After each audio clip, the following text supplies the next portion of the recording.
Perkenalkan, nama saya Faris Andriono dari kelompok 5 akan menjelaskan tentang perusahaan pakaian Uniqlo. Unique Clothing Warehouse adalah perusahaan pakaian casual yang didirikan oleh Mr. Tadashi Yanai di kota Hiroshima, Jepang pada Juni 1984 sebagai perubahan atas pabrik tekstil pakaian pria formal Ogori Shoji Corporation yang didirikan di kota Ube, Yamaguchi, Jepang tahun 1949.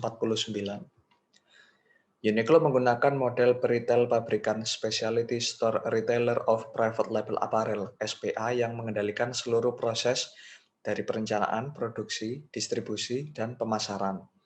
Uniqlo memproduksi pakaian dengan filosofi lifewear, yaitu pakaian harian yang high quality, fashionable, affordable, and comfortable tanpa tergantung pada musim tahunan dan tren busana bagi pria dan wanita di skala usia.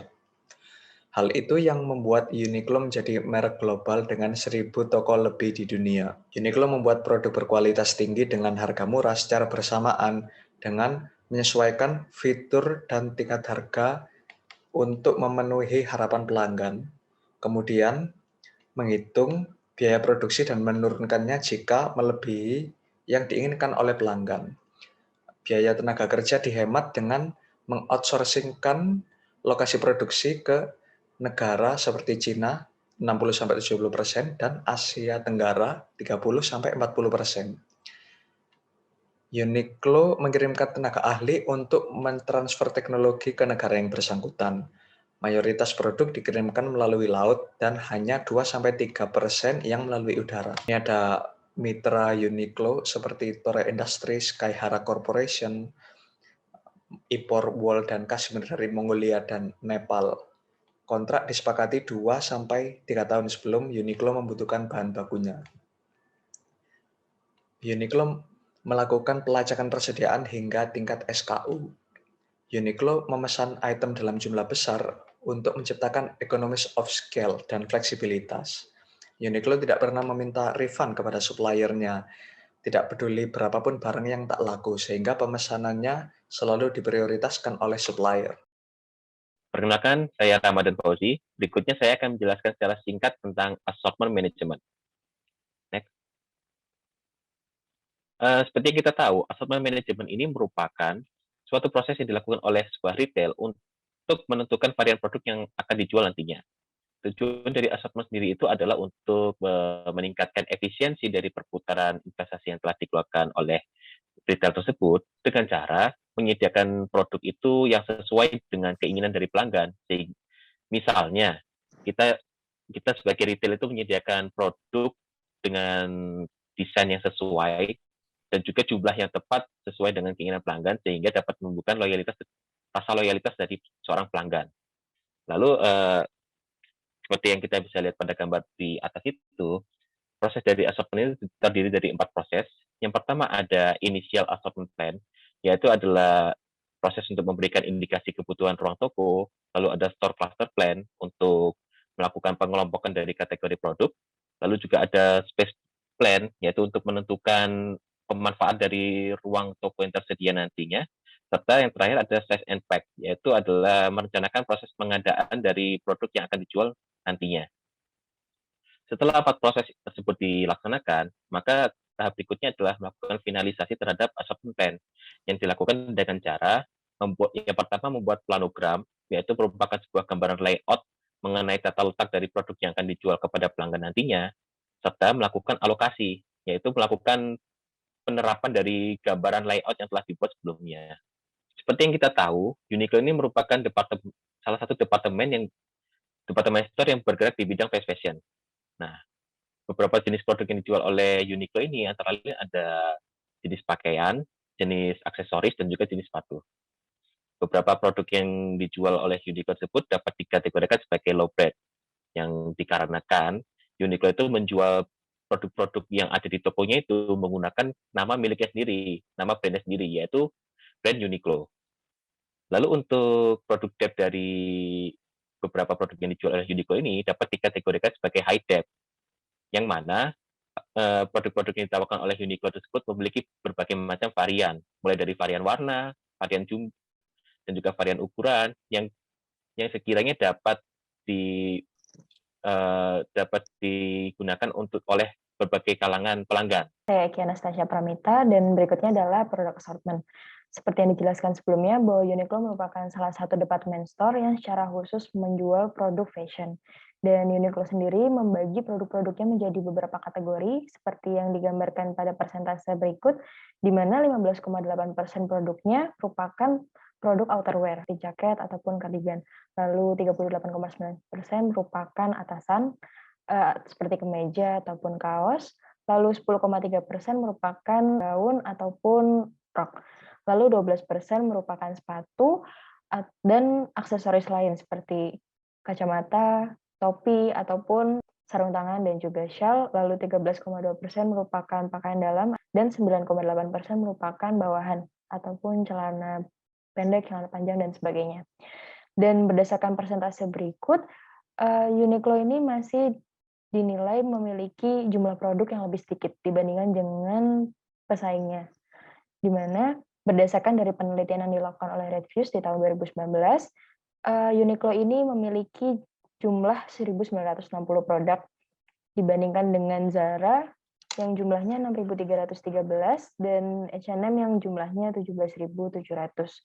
Hal ini dikarenakan Uniqlo sendiri terfokus terhadap penjualan produk lifewear yang desainnya sustainable. Jadi desainnya itu tidak mengikuti tren seperti Zara dan juga H&M. Produk Dep sendiri merupakan tingkat variansi tinggi rendahnya varian produk yang dapat dipilih oleh pelanggan. Dan hal tersebut dapat ditunjukkan dengan pelanggan dapat memilih berdasarkan variasi ukuran dan juga warna. Seperti yang digambarkan pada grafik berikut, merupakan penelitian dari Redfuse juga di tahun 2019 yang menunjukkan bahwa skala variansi ukuran Uniqlo ini lebih tinggi, 3,5 dibandingkan dengan H&M 3,2 dan Zara 2,7. Lalu variansi warna Uniqlo juga lebih tinggi, yaitu di angka 3,3 dibandingkan dengan H&M 1,9 dan Zara 1,4. Untuk varian ukurannya sendiri, mengapa skalanya lebih tinggi? Karena Uniqlo memiliki tagline yaitu Made for All. Jadi tagline-nya ini direfleksikan dengan Uniqlo menyediakan tentang ukuran yang lebih lengkap. Dari extra small sampai yang triple XL disediakan oleh Uniqlo. Dan untuk variansi warna, seperti yang telah dijelaskan sebelumnya, bahwa desain-desain dari produk-produk Uniqlo ini sustainable. Jadi mereka fokus ke casual wear, dan beberapa produk itu memiliki tingkat kemiripan yang sama. Jadi memang Uniqlo ini memfokuskan produk-produknya untuk dapat tersedia dalam berbagai macam varian warna dan juga ukuran yang lebih lengkap. Saya Ripta Raruraska akan melanjutkan presentasi ini terkait strategi pricing yang diterapkan oleh Uniqlo. Jika dilihat dari gambar di bawah ini bahwa 70% dari total penjualan berasal dari Uniqlo Internasional dan Uniqlo Jepang. Peningkatan pada Uniqlo Internasional didorong dari penjualan di area Tiongkok dan Korea Selatan. Penjualan barang-barang koleksi musim gugur dan musim dingin meningkatkan pendapatan di Uniqlo Jepang. Penjualan yang meningkat tersebut juga didorong dengan strategi penjualan atau pricing strategi yang tepat. Pakaian ditawarkan oleh Uniqlo cukup murah bagi target utama mereka, yaitu seperti negara di Asia Timur, seperti Jepang, Tiongkok, dan Korea Selatan. Terdapat beberapa jenis kaos seperti jenis UT yang memiliki harga yang lebih tinggi. Selain ketika memperkenalkan brand mereka di negara yang baru, Uniqlo menggunakan strategi penetrasi dengan harga akhir sedikit lebih tinggi dari yang berada di Jepang. Adapun pricing strategi lain yang digunakan oleh Uniqlo untuk Uniqlo Internasional, biasanya produk untuk basic model harganya dibedakan. Semisal Uniqlo menyediakan produk dengan kualitas yang lebih tinggi dan harga yang lebih tinggi di Amerika Serikat. Namun di Asia, khususnya di Asia Tenggara, Uniqlo menghilangkan beberapa desain yang pastinya tidak diinginkan oleh pelanggan di Asia Tenggara untuk menyediakan produk yang lebih murah sambil memastikan kualitas produk yang lebih murah. Selanjutnya adalah step of pricing strategi yang digunakan oleh Uniqlo, yaitu melihat tujuan harga tersebut. Di sini kami mengambil studi kasus penetrasi Uniqlo ke negara Vietnam dengan target market adalah masyarakat dengan pendapatan menengah. Selanjutnya, setelah mengetahui demand untuk kebutuhan akan branded clothes untuk masyarakat dengan pendapatan menengah di Vietnam itu tinggi, selanjutnya adalah menentukan estimasi biaya. Menganalisa kompetitor juga penting dengan mengetahui kompetitor lokal dan kompetitor internasional yang sejenis.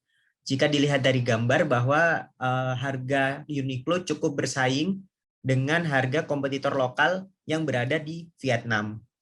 Metode pricing yang digunakan pada case ini adalah markup method sebesar 15% dari profit margin. Selanjutnya, harga final yang ditawarkan dapat menjangkau masyarakat berpenghasilan menengah. Nama saya Farizal, di sini saya akan membahas tentang marketing model of new retail based on 4C principle.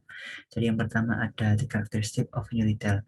Yang pertama ada depending integration, jadi tujuannya adalah memberikan layanan yang komprehensif untuk meningkatkan profit. Nah, dengan cara menggabungkan data online, offline, dan juga inventory. Kemudian using big data. Jadi big data menjadi acuan keputusan perusahaan untuk merekonstruksi model perusahaan. Kemudian creating inovatif. Jadi dengan dihilangkannya batasan inovatif dan online dan offline ini, jadi memberikan suasana berbelanja yang nyaman bagi customer. Kemudian analysis of current situation. Jadi dari data ini pertumbuhan di tahun 2010 sampai 2016 mengalami stagnan.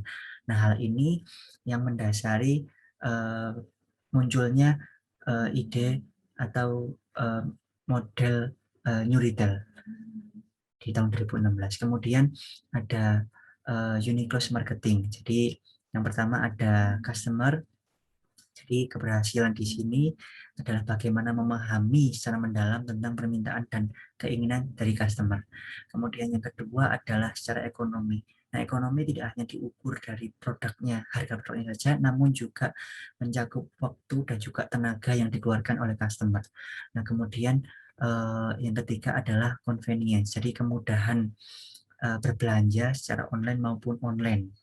Kemudian yang terakhir adalah effective communication. Jadi bagaimana perusahaan tidak hanya melakukan promosi, namun juga komunikasi sehingga mendapatkan feedback dari customer sehingga menjadi dasar perbaikan untuk ke depan. Mungkin itu saja dari kami. Kurang lebihnya kami mohon maaf. Terima kasih.